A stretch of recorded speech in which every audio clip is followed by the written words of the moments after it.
Hi friends, welcome to finance when Telugu YouTube channel. Friends, ఈ రోజు మనం డిస్కస్ చేసుకోబోయే టాపిక్ 18 సంవత్సరాల వయసు వచ్చిన ప్రతి ఒక్కరికి యూజ్ అవుతుంది. ఎందుకంటే ఈ వీడియోలో మనం కొత్తగా ఓటర్ కార్డ్ కి ఎలా అప్లై చేసుకోవాలో తెలుసుకుందాం. సో ఈ వీడియోలో క్లియర్ గా నేను ఓటర్ కార్డ్ కి ఎలా అప్లై చేసుకోవాలి, అలాగే అప్లై చేసుకోవాలంటే మీ వద్ద ఏ డాక్యుమెంట్స్ ఉండాలి, ఏ వెబ్సైట్ కి వెళ్ళాలి, అక్కడ డీటెయిల్స్ ఫిల్ చేసినప్పుడు ఎక్కడెక్కడ ఏ డీటెయిల్స్ సబ్మిట్ చేయాలి, ఇలా ప్రతి ఒక్క పాయింట్ గురించి నేను క్లియర్ గా అయితే ఎక్స్ప్లెయిన్ చేశాను. ఫ్రెండ్స్, మీరు చేయాల్సిందల్లా వీడియోని స్కిప్ చేయకుండా చివరి వరకు చూడడమే. అలాగే మీరు ఓటర్ కార్డ్ కొత్తగా అప్లై చేసుకోవాలంటే లింక్ డిస్క్రిప్షన్ లో ఉంది ఫ్రెండ్స్, అక్కడి నుంచి అయితే అప్లై చేసుకోవచ్చు. అలాగే చాలా మంది అయితే కామెంట్ చేస్తున్నారు కొత్తగా ఓటర్ కార్డ్ కి ఎలా అప్లై చేసుకోవాలనేసి, అందుకే ఈ వీడియో చేస్తున్నాను. మా ఛానల్ లో ఇంతకు ముందు ఓటర్ కార్డ్ కి మొబైల్ నెంబర్ ఎలా లింక్ చేసుకోవాలో వీడియో చేశాను, అదైతే చాలా బాగా వ్యూస్ వచ్చాయి. సో అందులోనే ఈ కామెంట్ కూడా చేశారు కొత్తగా ఓటర్ కార్డ్ కి ఎలా అప్లై చేసుకోవాలని. సో అందుకనేసి ఈ వీడియో చేస్తున్నాను ఫ్రెండ్స్. సో మీలో ఎవరైనా కొత్తగా ఓటర్ కార్డ్ కి అప్లై చేసుకోవాలంటే ఈ వీడియోని స్కిప్ చేయకుండా చూడండి. సో ఆలస్యం చేయకుండా ఎలా అప్లై చేసుకోవాలో తెలుసుకుందాం. Let's get started. Friends, video start చేయడం ముందు నాకు ఒక చిన్న రిక్వెస్ట్. మీరు కనుక నా ఛానల్ ఫస్ట్ టైం చూస్తున్నట్లయితే వెంటనే వీడియోని లైక్ చేసి ఛానల్ అయితే సబ్స్క్రైబ్ చేసుకోండి. ఫ్రెండ్స్, టాపిక్ లోకి వచ్చినట్లయితే ఇప్పుడు మనం ఓటర్ కార్డ్ కి ఎలా అప్లై చేసుకోవాలో స్టెప్ బై స్టెప్ ప్రాసెస్ అయితే తెలుసుకుందాం. కొత్తగా అప్లై చేసుకోవాలనుకున్న వారికి లింక్ డిస్క్రిప్షన్ లో ఉంది ఫ్రెండ్స్, అక్కడ నుంచి అయితే ట్రై చేసుకోవచ్చు. సో ఇప్పుడైతే మనం అప్లై ప్రాసెస్ స్టార్ట్ చేద్దాం. సో ఫ్రెండ్స్, మీరు కొత్తగా ఓటర్ కార్డ్ కి అప్లై చేసుకోవాలంటే ఓటర్ సర్వీస్ పోర్టల్ కి అయితే వెళ్లాల్సి ఉంటుంది. సో ఈ వెబ్సైట్ ఒక లింక్ మీకు డిస్క్రిప్షన్ లో ఉందని ఇప్పుడే చెప్పాను కదా. సో అక్కడ క్లిక్ చేయగానే మీరు ఇలాంటి ఇంటర్ఫేస్ కి అయితే రావడం జరుగుతుంది. ఇక్కడ చూసుకోవచ్చు ఓటర్ సర్వీస్ పోర్టల్ అని మనకి చాలా రకాల ఆప్షన్స్ అయితే కింద వచ్చాయి. రైట్ సైడ్ లో చూసారంటే లాగిన్, సైన్ అప్ అని 2 ఆప్షన్లు కనిపిస్తున్నాయి కదా ఫ్రెండ్స్. ఇక్కడ లాగిన్ అయితే చేసుకోవాలి, లేదంటే మీరు అప్లికేషన్ స్టార్ట్ చేసినప్పుడు మళ్ళీ లాగిన్ చేసుకోమని అడుగుతుంది. సో అందుకనేసి లాగిన్ ఆప్షన్ పైన అయితే క్లిక్ చేసుకోండి. సో లాగిన్ చేసుకున్న తర్వాత ఇక్కడ మనకి మొబైల్ నెంబర్ ద్వారా గానీ, ఈమెయిల్ ఐడి ద్వారా గానీ, లేకపోతే మీ ఇంట్లో వాళ్ళది ఎవరిదన్నా ఓటర్ కార్డ్ ఉంటే ఎపిక్ నెంబర్ ఉంటది కదా, ఆ ఎపిక్ నెంబర్ ద్వారా గానీ లాగిన్ అయితే చేసుకోవచ్చు. సో ఇక్కడైతే నేను మొబైల్ నెంబర్ ఎంటర్ చేసి, అలాగే క్యాప్చర్ చోట పైన ఏ విధంగా అయితే లెటర్స్ ఉన్నాయో, సో స్మాల్ లెటర్స్ ఉంటే స్మాల్ లెటర్స్, నెంబర్స్ ఉంటే నెంబర్స్, బిగ్ లెటర్స్ ఉంటే బిగ్ లెటర్స్, సో ఆ బాక్స్ లో ఏ విధంగా అయితే క్యాప్చా ఉందో ఆ క్యాప్చాని ఎంటర్ క్యాప్చా ప్లేస్ లో ఎంటర్ చేసి రిక్వెస్ట్ ఓటీపీ ఆప్షన్ పైన అయితే క్లిక్ చేసుకోండి ఫ్రెండ్స్. నెక్స్ట్ స్టెప్ లో మీరు ఇచ్చిన మొబైల్ నెంబర్ కి ఓటీపీ వస్తుంది ఫ్రెండ్స్. ఆ ఓటీపీని ఇక్కడ ఎంటర్ చేసుకుని వెరిఫై అండ్ లాగిన్ ఆప్షన్ పైన అయితే క్లిక్ చేసుకోండి. సో నెక్స్ట్ స్టెప్ లో ఇక్కడ మీరు గమనించారంటే రైట్ సైడ్ లో నా పేరు అయితే వచ్చేసింది ఫ్రెండ్స్, లాగిన్ చేసుకున్నాం కాబట్టి. సో మీరు కూడా లాగిన్ చేసుకున్న తర్వాత మీ నేమ్ అయితే ఇక్కడ కనిపిస్తుంది. ఇక్కడ మనకి చాలా రకాల ఆప్షన్స్ అయితే ఉన్నాయి.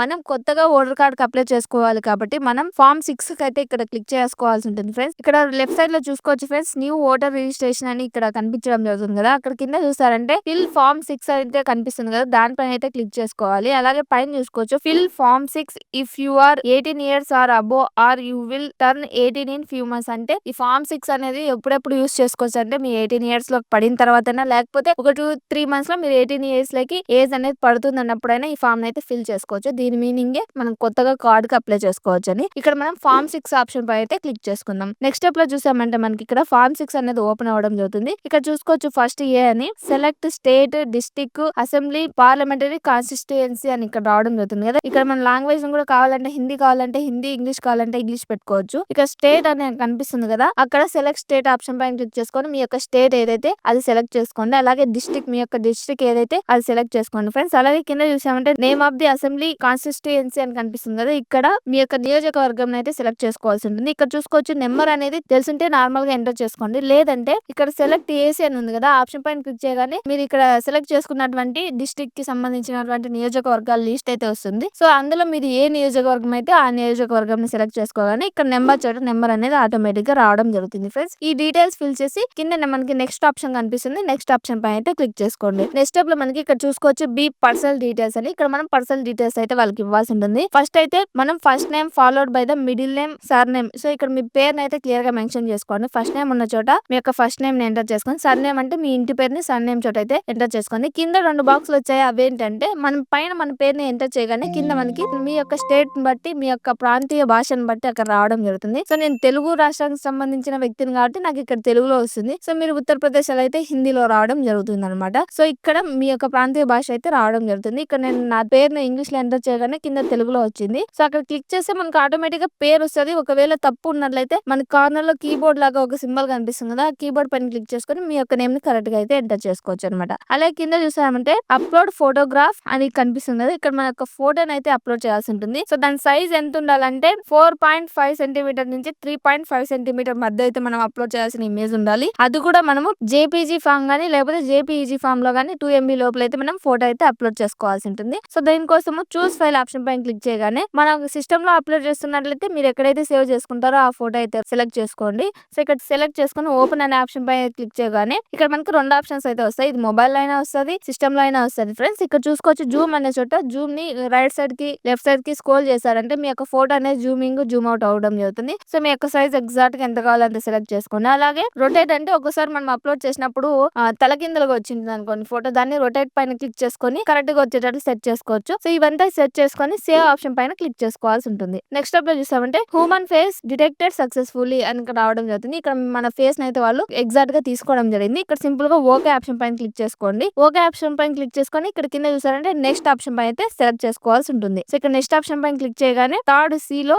Name and sir name of any one of the relatives అని రావడం జరుగుతుంది. ఇక్కడ మీ యొక్క రిలేటివ్స్ లో ఏదో ఒక డీటెయిల్స్ అయితే ఇక్కడ ఇవ్వాల్సి ఉంటుంది. లైక్ రిలేటివ్స్ ఫాదర్ గానీ, మదర్ గానీ, హస్బెండ్ గానీ, వైఫ్ గానీ, లీగల్ గార్డియన్ గానీ. సో మీరు పెళ్లి అయినట్లయితే మీ యొక్క హస్బెండ్ నేమ్ ఇచ్చుకోండి. అలాగే మీరు అన్మ్యారీడ్ అయినట్లయితే మీ యొక్క తండ్రి పేరు తల్లి పేరు ఇచ్చుకోండి. ఇక్కడ నేమ్ అనే చోట వాళ్ళ పేరుని ఇవ్వండి. అలాగే సర్ నేమ్ చోట వాళ్ళ యొక్క ఇంటి పేరుని ఇచ్చేసి డీటెయిల్స్ అయితే ఫిల్ చేసుకోండి. ఇక్కడ చెప్పా కదా కింద ఉన్నటువంటి 2 బాక్స్ లో ఎగ్జాక్ట్ గా తెలుగు లాంగ్వేజ్ లేకపోతే హిందీ లాంగ్వేజ్ మీ యొక్క ప్రాంతీయ భాషను అక్కడైతే రావడం జరుగుతుంది అనమాట. సో ఈ డీటెయిల్స్ ఫిల్ చేసి నెక్స్ట్ ఆప్షన్ పైన అయితే క్లిక్ చేసుకోండి. నెక్స్ట్ స్టెప్ లో కాంటాక్ట్ డీటెయిల్స్ అయితే ఇక్కడ ఇవ్వాల్సి ఉంటుంది ఫ్రెండ్స్. ఇక్కడ కాంటాక్ట్ డీటెయిల్స్ చూసుకున్నా అంటే మొబైల్ నెంబర్ ఫస్ట్ అయితే అడగడం జరుగుతుంది. ఇక్కడ మీ మొబైల్ నెంబర్ చోట 2 ఆప్షన్లు అయితే ఇచ్చారు, సెల్ఫ్, రిలేటివ్, మెన్షన్ అబో అని. సో దీని మీనింగ్ ఏమంటే మీరు ఇక్కడ ఇస్తున్నటువంటి మొబైల్ నెంబర్ మీదే అయితే సెల్ఫ్ అని క్లిక్ చేసుకోండి. లేదు రిలేటివ్స్ అయినట్లయితే పైన డీటెయిల్స్ ఫిల్ చేసి ఉంటారు కదా, హస్బెండ్ గానీ, ఫాదర్ గానీ, మదర్ గానీ. సో వాళ్ళు అయినట్లయితే ఇక్కడ సెకండ్ ఆప్షన్ క్లిక్ చేసుకొని మొబైల్ నెంబర్ చోట ఆ మొబైల్ నెంబర్ ఇచ్చుకోండి. ఈమెయిల్ ఐడి కూడా సేమ్, మీ యొక్క ఓన్ ఈమెయిల్ ఐడి అయితే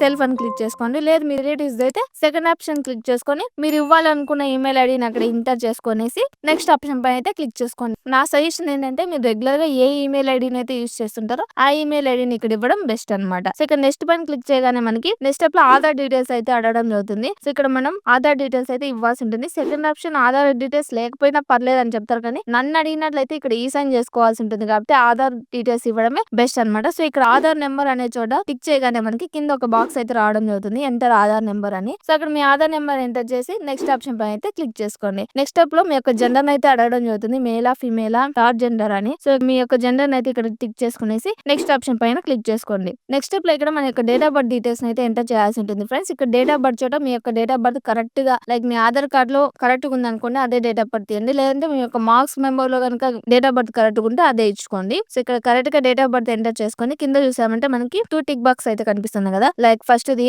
document for proof of date of birth అంటే ఇక్కడ డాక్యుమెంట్ అనేది ఒకటి సబ్మిట్ చేయాల్సి ఉంటుంది మనం డేట్ ఆఫ్ బర్త్ కి ప్రూఫ్ గా. సో దానికి సెలెక్ట్ డాక్యుమెంట్ పైన క్లిక్ చేయగానే మనకి ఇక్కడ మన date of birth certificate upload చేసుకోవచ్చు, ఆధార్ కార్డు తీసుకోవచ్చు, పాన్ కార్డు తీసుకోవచ్చు, డ్రైవింగ్ లైసెన్స్ తీసుకోవచ్చు, అలాగే ఎస్ఎస్సి మాస్క్ మెమో ఉంటది కదా అది కూడా తీసుకోవచ్చు, పాస్పోర్ట్ ఉంటే పాస్పోర్ట్ కూడా తీసుకోవచ్చు ఫ్రెండ్స్. సో ఇక్కడ ఉన్నటువంటి లిస్ట్ లో మీ యొక్క డేట్ ఆఫ్ బర్త్ ఎందులో అయితే కరెక్ట్ ఉందో దాన్ని అయితే సెలెక్ట్ చేసుకొని ఇక్కడ అప్లోడ్ అయితే చేసుకోండి. ఇక్కడైతే నేను ఆధార్ కార్డు సెలెక్ట్ చేసుకున్నాను. అలాగే కింద చూసామంటే proof of date of birth documents అనేవి అప్లోడ్ చేయాల్సి ఉంటుంది. ఇది కూడా సైజ్ అనేది 2 MB లో ఉండాలి, జేపీజీ లో గానీ జేపీజీ ఫార్మాట్ లో గానీ మనం అప్లోడ్ చేయాల్సి ఉంటుంది. ఇక్కడ చూస్ ఫైల్ పైన క్లిక్ చేసుకొని మీరు ఆధార్ కార్డ్ అప్లోడ్ చేసింటే ఆధార్ కార్డ్ ని పైన ఏ సెలెక్ట్ చేసుకుంటే ఆ డాక్యుమెంట్ అయితే ఇక్కడ అప్లోడ్ చేసుకొని నెక్స్ట్ ఆప్షన్ పైన అయితే క్లిక్ చేసుకోండి. నెక్స్ట్ స్టెప్ లో మనం ప్రజెంట్ అడ్రస్ డీటెయిల్స్ అయితే ఇవ్వాల్సి ఉంటుంది ఫ్రెండ్స్. ఇక్కడ చూసారంటే ప్రజెంట్ ఆర్డినరీ రెసిడెన్స్ అని ఫుల్ అడ్రస్ అని ఇక్కడ రావడం జరుగుతుంది. ఇక్కడ ఫస్ట్ హౌస్ నెంబర్ ఇవ్వాల్సి ఉంటుంది, అలాగే స్ట్రీట్ మీరు ఏ స్ట్రీట్ లో ఉంటారో ఆ స్ట్రీట్ నేమ్ ఇవ్వండి, అలాగే విలేజ్ అంటే మీ ఊరు పేరు ఇచ్చుకోండి. కింద బాక్స్ లో ఆటోమేటిక్ గా లాంగ్వేజ్ లో అయితే రావడం జరుగుతుంది. పోస్ట్ ఆఫీస్ కూడా మీ ఏరియాకి ఏ పోస్ట్ ఆఫీస్ ఉందో ఆ పోస్ట్ ఆఫీస్ నేమ్, అలాగే పిన్ కోడ్,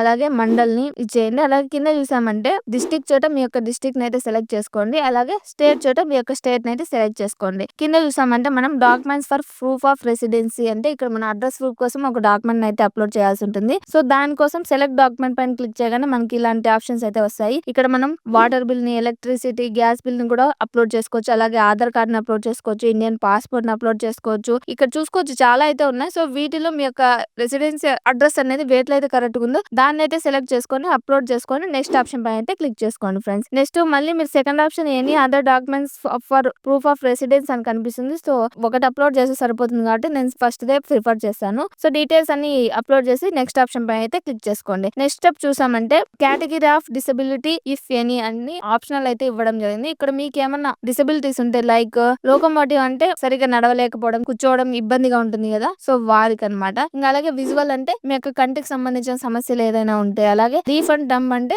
మూగా చెవిటి ఉంటారు కదా వాళ్ళు అనమాట. సో అలా ఏమైనా మీకు ఏమైనా డిసబిలిటీ ఉన్నట్లయితే మీరు ఏ కేటగిరీ కిందకి వస్తారో ఆ కేటగిరీ కింద ఇక్కడ సెలెక్ట్ చేసుకునేసి వాళ్ళకి పర్సంటేజ్ ఇచ్చింటారు. నార్మల్ గవర్నమెంట్ ఒక సర్టిఫికేట్ ఇచ్చింటుంది, అందులో అయితే ఉంటుంది వాళ్ళకి డిసబిలిటీ అనేది ఎంత పర్సెంట్ ఉందో 50-40 ఇలా సో మీకు ఎంత పర్సెంట్ అయితే ఉందో అంత పర్సెంట్ అక్కడ ఇచ్చుకోవాల్సి ఉంటది. సో సర్టిఫికేట్ అటాచ్డ్ అని ఏమన్నా ఉంటే ఎస్ అని లేకపోతే నో అని క్లిక్ చేసుకోండి. ఇక్కడ డిసబిలిటీ సర్టిఫికేట్ మీ వద్ద ఉంటే దాన్ని అయితే అప్లోడ్ చేసుకోవాల్సి ఉంటుంది. మీకు డిసబిలిటీ ఉందని ఇక్కడ పెట్టుకున్నారంటే సో చూస్ ఫైల్ ఆప్షన్ పైన క్లిక్ చేసుకొని డిసబిలిటీ సర్టిఫికేట్ అయితే ఇక్కడ అప్లోడ్ చేయాలి. సో నాకు తెలిసినంత వరకు ఈ ఆప్షన్ చాలా మందికి యూజ్ అవ్వదు. సో ఒకవేళ మీలో డిసబిలిటీ ఉంటే ఈ డీటెయిల్స్ ఫిల్ చేసుకొని నెక్స్ట్ ఆప్షన్ పైన అయితే క్లిక్ చేసుకోండి. లేదా డిసబిలిటీ లేదంటే డైరెక్ట్ గా నెక్స్ట్ ఆప్షన్ పైన అయితే క్లిక్ చేసుకోండి. నెక్స్ట్ స్టెప్ లో చూసామంటే ఇక్కడ మనం మన ఫ్యామిలీ మెంబర్స్ డీటెయిల్స్ అయితే ఇక్కడ ఎంటర్ చేయాల్సి ఉంటుంది. ఇక్కడ name of the family member అనే చోట మీ యొక్క ఫ్యామిలీ మెంబర్ కి సంబంధించినటువంటి నేమ్ అయితే ఎంటర్ చేసుకోండి. Like father, mother, spouse, husband ఇలా అన్నమాట. సో సెలెక్ట్ రిలేషన్ చోట ఇక్కడ ఫాదర్ అని సెలెక్ట్ చేసుకుంటే వాళ్ళ యొక్క రిలేషన్షిప్ అంటే కూతుర,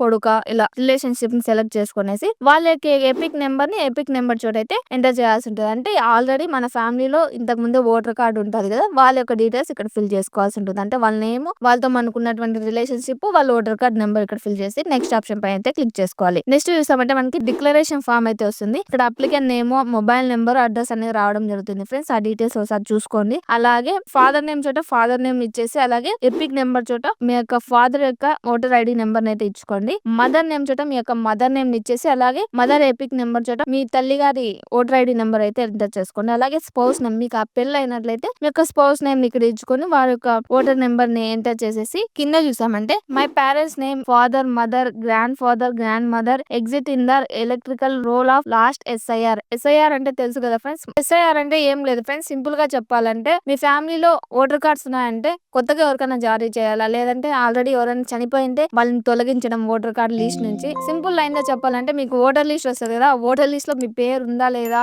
అనేది మొత్తం అంతా వీళ్ళే చేస్తారనమాట. సో ఎవరైనా చనిపోయింటే ఆ లిస్ట్ లో నుంచి పేరు తొలగిస్తారు, ఎవరైనా కొత్తగా కావాలంటే ఆ లిస్ట్ లో పేరు అయితే వీళ్ళు యాడ్ చేస్తారనమాట. సో ఫస్ట్ బాక్స్ మీనింగ్ ఏమంటే మీ యొక్క ఫ్యామిలీ మెంబర్స్ అనే వాళ్ళది ఎస్ఐఆర్ అంటే ఇంతకు ముందు జాబితా లెక్కిస్తారు కదా, ఓటర్ లెక్కింపు అనేది అంటే ఓటర్ కార్డ్ లిస్ట్ చెక్ చేస్తారు కదా, ఆ లిస్ట్ లో వీళ్ళ పేరు ఉంది అనుకుంటే ఎస్ అని, లేదనుకుంటే సెకండ్ నేమ్ అయితే క్లిక్ చేసుకోండి. ఇక్కడైతే నేను ఫస్ట్ చెక్ బాక్స్ అయితే టిక్ చేసుకొని నెక్స్ట్ ఆప్షన్ పైన అయితే క్లిక్ చేశాను. నెక్స్ట్ స్టెప్ లో చూసామంటే search by AC part SI number details in last SI అని రావడం జరుగుతుంది. దీని మీనింగ్ ఏంటంటే పైన మనం పేరెంట్స్ డీటెయిల్స్ అయితే ఇచ్చింటాం కదా, వారి యొక్క స్టేట్ అయితే ఇక్కడ సెలెక్ట్ చేసుకోవాల్సి ఉంది. అలాగే వారి యొక్క అసెంబ్లీ కాన్స్టిట్యూయెన్సీని అయితే ఇక్కడ సెలెక్ట్ చేసుకోవాలి. ఎందుకంటే పైన డీటెయిల్స్ ఎస్ఐఆర్ లో వాళ్ళ పేరు ఉన్నాయని మనం మెన్షన్ చేశాం కాబట్టి ఇక్కడ వాళ్ళకి సంబంధించిన డీటెయిల్స్ అయితే సెలెక్ట్ చేసుకోవాల్సి ఉంటుంది. Like polling station number and name కూడా ఇక్కడ టిక్ చేసినట్లయితే పైన స్టేట్, నియోజకవర్గం సెలెక్ట్ చేసుకున్నట్లయితే కింద లిస్ట్ వస్తుంది. సో అక్కడైతే సెలెక్ట్ చేసుకోవచ్చు. అలాగే పార్ట్ సీరియల్ నెంబర్ అయితే ఇక్కడ ఎంటర్ చేసుకోవాల్సి ఉంటుంది. సో మీ ఫ్యామిలీ డీటెయిల్స్ మీ దగ్గర ఉన్నట్లయితే ఇది ఈజీ అయిపోతుంది. జస్ట్ ఈ డీటెయిల్స్ అన్ని ఎంటర్ చేసి సర్చ్ ఆప్షన్ పైన అయితే క్లిక్ చేసుకోండి. నెక్స్ట్ స్టెప్ లో చూసామంటే ఎలక్టర్ నేమ్ అని, epic number, relative name, relationship, so వాటితో మీకు ఏ రిలేషన్ ఉందో వాళ్ళ యొక్క డీటెయిల్స్ ఫుల్ గా వస్తాయి. State name, account number, part number, SI number ఇలా డీటెయిల్స్ మొత్తం వస్తాయి. సో వాటిని అన్నిటిని ఒకసారి తీసుకొని my relatives name exit in the electrical roll of as per the about details అని ఉంది కదా, సో ఆ చెక్ బాక్స్ ని టిక్ చేసుకొని కంటిన్యూ ఆప్షన్ పైన అయితే క్లిక్ చేసుకోండి. నెక్స్ట్ స్టెప్ లో చూసామంటే వారి యొక్క డీటెయిల్స్ అనేవి రావడం జరుగుతుంది. Like name, relative name, state, part number, epic number, relationship, serial number ఇలా ప్రతి ఒక్క డీటెయిల్స్ వస్తాయి. సో వాటిని చెక్ చేసుకొని మీ రిలేటివ్స్ అంటే మీ ఫ్యామిలీ మెంబర్స్ కాదో చెక్ చేసుకునేసి నెక్స్ట్ ఆప్షన్ పైన అయితే క్లిక్ చేసుకోండి. నెక్స్ట్ స్టెప్ లో చూసామంటే మనకి డిక్లరేషన్ అనేది ఫామ్ అనేది రావడం జరుగుతుంది. సో ఇక్కడ I am a citizen of India అని కనిపిస్తుంది కదా, కింద చూసామంటే విలేజ్, సో మీ యొక్క విలేజ్ నేమ్ అయితే ఇక్కడ ఇచ్చుకోండి. అలాగే మీ యొక్క స్టేట్ ని సెలెక్ట్ చేసుకోండి. డిస్ట్రిక్ట్ చోట మీ యొక్క డిస్ట్రిక్ట్ ని సెలెక్ట్ చేసుకోండి. కింద చూసామంటే I am ordinarily a resident at the address mention at section B in form 16 అంటే ఇక్కడ మీరు ప్రజెంట్ ఉన్నటువంటి అడ్రస్ ఇక్కడ ఇచ్చారు కదా, ఆ అడ్రస్ లో ఎన్ని సంవత్సరాల నుంచి ఉన్నారో ఆ డీటెయిల్స్ అయితే ఇక్కడ ఎంటర్ చేయాల్సి ఉంటుంది. లైక్ మంత్, ఇయర్ అయితే సెలెక్ట్ చేసుకోవాలి. ఫర్ ఎగ్జాంపుల్ మీరు ఒక 10 ఏళ్ల కింద నుంచి మీరు ఇక్కడ ఉంటున్నారు అనుకోండి, ఇప్పుడు 2025, మీరు 2015 మార్చ్ నుంచి ఇప్పటి వరకు ఉన్నారనుకోండి, 10 ఏళ్ల కింద నుంచి ఇక్కడ మంత్ అయితే 3 వస్తుంది, ఇయర్ అయితే 2015. ఇలా అయితే మంత్, ఇయర్ ని మీరు ఎన్ని సంవత్సరాల నుంచి మీ ఆ ప్లేస్ లో ఉన్నారో ఆ డీటెయిల్స్ అక్కడ ఇవ్వాల్సి ఉంటుంది. కింద చూసామంటే ప్లేస్ అనే చోట మీ యొక్క అడ్రస్ మళ్ళీ ఇంకోసారి మీ ఊరు, మండలు, పిన్ కోడ్, ఏరియా మొత్తం డీటెయిల్స్ ఇచ్చేసి డేట్ ని సెలెక్ట్ చేసుకునేసి నెక్స్ట్ ఆప్షన్ పైన అయితే క్లిక్ చేసుకోండి. నెక్స్ట్ స్టెప్ లో మనకి ఎంటర్ క్యాప్చా అని రావడం జరుగుతుంది. సో పైన బాక్స్ లో ఉన్నటువంటి క్యాప్చాని యాస్టీస్ గా కింద ఎంటర్ చేసుకొని సెండ్ ఓటీపీ ఆప్షన్ పైన అయితే క్లిక్ చేసుకోండి. ఇక్కడ సెండ్ ఓటీపీ ఆప్షన్ పైన క్లిక్ చేయగానే మీ యొక్క మొబైల్ నెంబర్ కు ఓటీపీ వస్తుంది ఫ్రెండ్స్. ఆ ఓటీపీని ఇక్కడ ఎంటర్ చేసి ప్రివ్యూ అండ్ సబ్మిట్ ఆప్షన్ పైన అయితే క్లిక్ చేసుకోండి. నెక్స్ట్ స్టెప్ లో మన యొక్క అప్లికేషన్ ఫామ్ అనేది ఫుల్ గా డీటెయిల్స్ అనేది రావడం జరుగుతుంది. లైక్ ఫోటో, మీ డీటెయిల్స్ అన్ని వస్తాయి. సో వాటిని ఒకసారి క్లియర్ గా చెక్ చేసుకోండి. మీ యొక్క డీటెయిల్స్ కరెక్ట్ గా ఉన్నట్లయితే ఈ సైన్ అండ్ సబ్మిట్ ఆప్షన్ పైన అయితే క్లిక్ చేసుకోండి. లేదు ఏమైనా డీటెయిల్స్ రాంగ్ గా ఉన్నట్లయితే కీప్ ఎడిటింగ్ ఆప్షన్ పైన క్లిక్ చేసి మళ్ళీ ఒకసారి మీ డీటెయిల్స్ అయితే ఫిల్ చేసుకోండి. చేసుకోండి. సో ఇక్కడ నా డీటెయిల్స్ అయితే కరెక్ట్ గా వచ్చాయి. నేను ఈ సైన్ అండ్ సబ్మిట్ ఆప్షన్ పైన అయితే క్లిక్ చేశాను. నెక్స్ట్ స్టెప్ లో చూసామంటే are you sure want to submit this form అని అడగడం జరుగుతుంది. ఇక్కడ ఎస్ అనే ఆప్షన్ పైన అయితే క్లిక్ చేసుకోండి. నెక్స్ట్ స్టెప్ లో మనకి ఈ సైన్ అనేది ఓపెన్ అవ్వడం జరుగుతుంది. ఇది ఇంతకు ముందు అయితే లేదు ఫ్రెండ్స్. ప్రజెంట్ ఎవరైతే కొత్తగా అప్లై చేసుకున్నారో వారికైతే ఈ స్టెప్స్ అనేవి రావడం జరుగుతుంది. ఇక్కడ ఈ సైన్ అయితే చేసుకుంటారో అది ఆధార్ కార్డ్ ద్వారా చేసుకుంటారు కాబట్టి మీకు డీటెయిల్స్ అన్ని కరెక్ట్ గా రావడానికి ఎక్కడ తప్పు రాకుండా ఉండడానికి ఇదైతే యూజ్ అవుతుంది. సో ఈ సైన్ కోసం ఇక్కడ ఆధార్ నెంబర్ ని ఎంటర్ చేసుకునేసి ఆధార్ టీఓటీపీ అలాగే ఆధార్ ఓటీపీ ఉంది కదా, ఇక్కడ ఆధార్ ఓటీపీ ఆప్షన్ పైన అయితే క్లిక్ చేసుకోండి. ఇక్కడ గెట్ ఓటీపీ ఆప్షన్ పైన అయితే క్లిక్ చేసుకోండి. నెక్స్ట్ స్టెప్ లో మనకి ఆధార్ తో లింక్ పైన మొబైల్ నెంబర్ కు ఓటీపీ వస్తుంది ఫ్రెండ్స్. ఆ ఓటీపీని ఇక్కడ ఎంటర్ చేసుకొని సబ్మిట్ ఆప్షన్ పైన అయితే క్లిక్ చేసుకోండి. నెక్స్ట్ స్టెప్ లో చూస్తామంటే your application has been submitted successfully and generated reference number is అని రెఫరెన్స్ నెంబర్ రావడము, అలాగే you can use this reference number for any future reference అని ఇక్కడ రావడం జరుగుతుంది. సో ఇక్కడైతే మన అప్లికేషన్ అనేది సబ్మిట్ అయిపోయింది. మనకు ఒక రెఫరెన్స్ నెంబర్ అయితే ఇచ్చారు. సో ఈ రెఫరెన్స్ నెంబర్ ద్వారా మనం ట్రాక్ అయితే చేసుకోవచ్చు ఎంతవరకు అప్లికేషన్ ఫామ్ కంప్లీట్ అయిందో అని. సో అందుకనేసి ఈ రెఫరెన్స్ నెంబర్ ఒక చోట సేవ్ అయితే చేసుకోండి ఫ్రెండ్స్. ఇక్కడ చూసారంటే డౌన్లోడ్ అక్నాలెడ్జ్మెంట్ అని రావడం జరుగుతుంది. సో ఇక్కడ మనం డౌన్లోడ్ కూడా చేసుకోవచ్చు. దానిపైన క్లిక్ చేయగానే మన యొక్క డీటెయిల్స్ అనేవి ఇట్లా వస్తాయంటే అప్లికేషన్ ఫామ్ వస్తుంది. సో ఇది ఒకసారి సేవ్ చేసుకొని పెట్టుకోండి. నెక్స్ట్ ఇక్కడ ఓకే అనే ఆప్షన్ పైన క్లిక్ చేయగానే మనం హోమ్ పేజ్ కి అయితే వస్తాం అనమాట. సో ఇక్కడ మనకి రెఫరెన్స్ నెంబర్ ఉంది కాబట్టి మనం ట్రాక్ అయితే చేసుకోవచ్చు. మీరు అప్లై చేసిన వెంటనే అయితే ఇక్కడ వచ్చి రెఫరెన్స్ నెంబర్ తో మీరు అయితే చెక్ చేసుకోకండి. ఎందుకంటే మన డీటెయిల్స్ అన్ని అప్రూవ్ అవడానికి కొంచెం టైం అయితే పడుతుంది. మినిమం 24 అవర్స్ నుంచి 48 అవర్స్ అయితే టైం పడుతుంది ఫ్రెండ్స్. 24 అవర్స్ 48 అవర్స్ తర్వాత ఇక్కడికి వచ్చినట్లయితే మళ్ళీ హోమ్ పేజ్ కి వస్తే ఇక్కడ మనం ట్రాక్ అప్లికేషన్ స్టేటస్ అనే ఆప్షన్ కనిపిస్తుంది కదా రైట్ సైడ్ లో, ఆప్షన్ పైన అయితే క్లిక్ చేసుకోండి. ఇక్కడ చూసారంటే రెఫరెన్స్ నెంబర్ అని కనిపిస్తుంది కదా ఫ్రెండ్స్. ఇక్కడ రెఫరెన్స్ నెంబర్ ఎంటర్ చేసి సబ్మిట్ ఆప్షన్ పైన అయితే క్లిక్ చేసుకోండి. నెక్స్ట్ స్టెప్ లో చూసామంటే ఇక్కడ మన అప్లికేషన్ నెంబర్ వస్తుంది, అలాగే డీటెయిల్స్ ఎక్కడ వరకు వచ్చే మొత్తం డీటెయిల్స్ అయితే వస్తాయి అనమాట. ఇక్కడ రైట్ సైడ్ లో చూసామంటే ఒక యారో మార్క్ డౌన్ కి చూపిస్తుంది కదా, దానిపైన క్లిక్ చేయగానే సబ్మిటెడ్ అని మనం ఏ రోజు అయితే సబ్మిట్ చేసామో ఆ డేట్ అయితే రావడం జరుగుతుంది. సో ఇలా అయితే మనం రెఫరెన్స్ నెంబర్ ద్వారా ట్రాక్ అయితే చేసుకోవచ్చు అనమాట. ఇలా ట్రాక్ చేసుకున్న తర్వాత మీ కార్డ్ అనేది మామూలుగా పోస్ట్ ద్వారా మీ యొక్క రెసిడెన్సీ అడ్రస్ కి అయితే డోర్ డెలివరీ చేస్తారు ఫ్రెండ్స్. అంటే పోస్టల్ లో అయితే మీకు ఒరిజినల్ ఓటర్ కార్డ్ అనేది రావడం జరుగుతుంది. సో ఫ్రెండ్స్ అలా కాకుండా మీరు వెంటనే మీకు ఇప్పటికిప్పుడు ఓటర్ కార్డ్ కావాలి, అది డోర్ డెలివరీ అవ్వడం లేట్ గా ఉంది, మాకు వేరే ఏమైనా ఉందా అంటే ఇక్కడ మీరు డైరెక్ట్ గా డౌన్లోడ్ చేసుకుని దాన్ని లామినేషన్ చేసుకుని కూడా యూజ్ చేసుకోవచ్చు. అదేలాగంటే మీరు హోమ్ పేజ్ కి వచ్చేసి ఇక్కడ చూసారంటే ఎపిక్ డౌన్లోడ్ అని కనిపిస్తుంది కదా, ఆప్షన్ పైన అయితే క్లిక్ చేసుకోండి ఫ్రెండ్స్. ఇక్కడ ఏంటంటే ఐ హావ్ ఎపిక్ నెంబర్ లేదంటే ఫార్మ్ రెఫరెన్స్ నెంబర్ అని ఇక్కడ కనిపిస్తుంది. సో ఎపిక్ నెంబర్ ఉంటే ఇక్కడ ఎపిక్ నెంబర్ ఎంటర్ చేసుకొని డౌన్లోడ్ చేసుకోవచ్చు. ఈ ఆప్షన్ మీకు ఇంకో రకంగా కూడా యూజ్ అవుతుంది ఫ్రెండ్స్. మీకు ఫోటో అయితే ఉంటుంది ఓటర్ కార్డ్ ది, కానీ ఆ ఓటర్ కార్డ్ ఒరిజినల్ పోగొట్టుకుపోయింది. సో ఇప్పుడు మళ్ళీ మీకు ఓటర్ కార్డ్ కావాలి అంటే ఇక్కడ ఎపిక్ నెంబర్ ఎంటర్ చేసుకుని కూడా డౌన్లోడ్ చేసుకోవచ్చు. లేదు మీరు కొత్తగా ఇంకా లేట్ అవుతుంది అనుకున్నట్లయితే రెఫరెన్స్ నెంబర్ చోటు టిక్ చేసుకునేసి అక్కడ రెఫరెన్స్ నెంబర్ ఇచ్చుకునేసి కూడా డౌన్లోడ్ చేసుకోవచ్చు. ఇక్కడైతే నేను ఎపిక్ నెంబర్ ఎంటర్ చేసి స్టేట్ సెలెక్ట్ చేసుకొని సర్చ్ ఆప్షన్ పైన అయితే క్లిక్ చేసుకున్నాను. సో ఇలా అయితే నా ఓటర్ కార్డ్ అయితే వచ్చింది అనమాట. సో దీన్ని నేను ప్రింట్అవుట్ తీసుకొని లామినేషన్ తీసుకొని యూజ్ అయితే చేసుకోవచ్చు అనమాట. సో ఇలా మనం చాలా సింపుల్ గా మన యొక్క డీటెయిల్స్ అయితే ఎంటర్ చేసుకునేసి కొత్తగా ఓటర్ కార్డ్ కి అయితే అప్లై చేసుకోవచ్చు అనమాట. సో ఫ్రెండ్స్ చూసారు కదా, మనం చాలా సింపుల్ స్టెప్స్ ఫాలో చేసి ఓటర్ కార్డ్ కి అయితే అప్లై చేసుకున్నాము. సో నేను చెప్పినటువంటి ఈ ఓటర్ కార్డ్ అప్లై ప్రాసెస్ లో మీకు ఇంకేమైనా డౌట్స్ ఉంటే కామెంట్ చేయండి ఫ్రెండ్స్, నేను తప్పకుండా రిప్లై ఇస్తాను. అలాగే ఫర్దర్ గా ఓటర్ కార్డ్ కి సంబంధించి కానీ, పాన్ కార్డ్ కి సంబంధించి కానీ, ఆధార్ కార్డ్ కి సంబంధించి కానీ ఏవైనా వీడియోస్ చేయాలంటే కామెంట్ చేయండి ఫ్రెండ్స్, నేను తప్పకుండా చేస్తాను. అలాగే ఓటర్ కార్డ్ కి అప్లై చేసుకోవాలంటే లింక్ డిస్క్రిప్షన్ లో ఉంది. సో ఈ వీడియో కనుక మీకు నచ్చి యూస్ఫుల్ అయినట్లయితే వెంటనే వీడియోని లైక్ చేసి ఛానల్ అయితే సబ్స్క్రైబ్ చేసుకోండి ఫ్రెండ్స్. నాకు తెలిసినంత వరకు 18 ఇయర్స్ ప్లేస్ ఉన్న ప్రతి ఒక్కరికి ఈ వీడియో అయితే యూజ్ అవుతుంది. సో ప్రతి ఒక్కరికి షేర్ అయితే చేయండి. కొత్తగా ఓటర్ కార్డ్ అప్లై చేసుకునే వాళ్ళకి 100% యూజ్ అవుతుంది ఫ్రెండ్స్. సో ఇంకొక బెస్ట్ టాపిక్ తో నెక్స్ట్ వీడియో కలుద్దాం. అంతవరకు బాయ్.